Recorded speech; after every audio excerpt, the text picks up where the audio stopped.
Hi everyone, so today we'll be doing these paper pipe cleaner flower. This is what it looks like. It's hard to see my background, I know, but this is what it looks like. Yeah. So what you're going to need is pipe cleaner or two, depending on the length and how stable you want your stem to be. You're going to need a pencil, or you can skip it. I said this tiny one because when I grabbed a hole punch, scissors, and paper. I got cardstock, that's what I found, but it still counts. You're first going to need to draw your flower shape on here. I'm going to draw it. I'll be right back. It's hard to draw on camera and show you. So this is the little shape I'm going with. I'm not sure if you can actually see it or not, but I hope you can a little bit. I think you can see it a little bit there. But you can do a little different if you want. It's up to you. This is just what I'm doing. And you need to cut it out. And if it's not perfect, it's fine.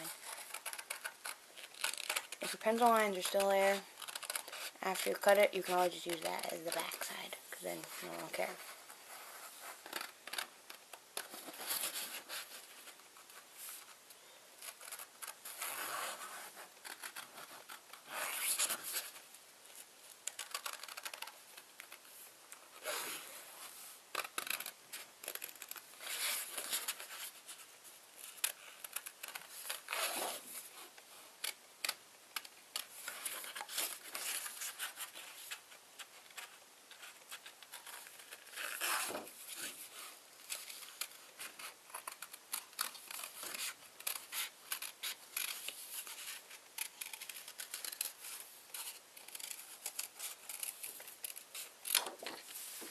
There.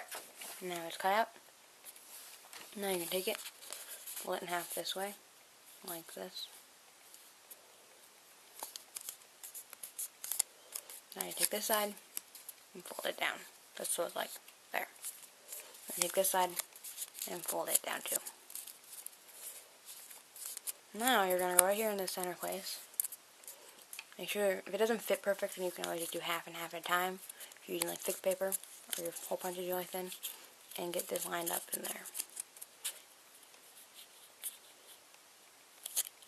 So lined up, and then punch it like that. And then the hole punch. Then you open it up and you got your holes. And I take a pipe cleaner.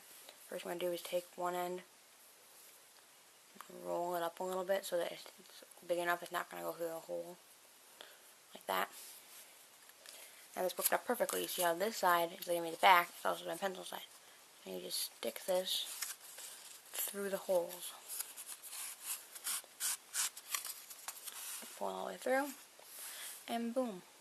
And if you wanted to make your stem a little less wobbly, you could add a second pipe cleaner twisted into it. But for now, I'm going to use the second one to make a leaf. So what I'm going to do with this one is fold it in half, just to find the center, because that makes it easiest. Open this back up, take our flower, figure out where we want the leaf to be. I want mine right about here. Hold it back closed, and give it a twist to secure it. It's like one or two. So now they're on the opposite sides. And if your flower isn't facing forward, you can always turn it a little bit. Now I'm going to take this leaf, or this side, fold it pretty much in half, go a little bit past like that, and then bend it so that it comes back around itself like that. And then you just do the same thing. You just bend it in half, go a little bit past the center, and then just fold it back on itself, around itself. How many times a little bit goes around. And then there, you have a flower. This is what it looks like. Yeah. So if you like paper crafts and pipe cleaner crafts, give this a thumbs up. Comment down below more ideas, or if you want more springy crafts, because I'm probably going to start doing them, because winter is going to be getting over in a few months or whatever. Something like that. Or if you want to still do winter crafts, I can try to do them again some more. And subscribe. Bye!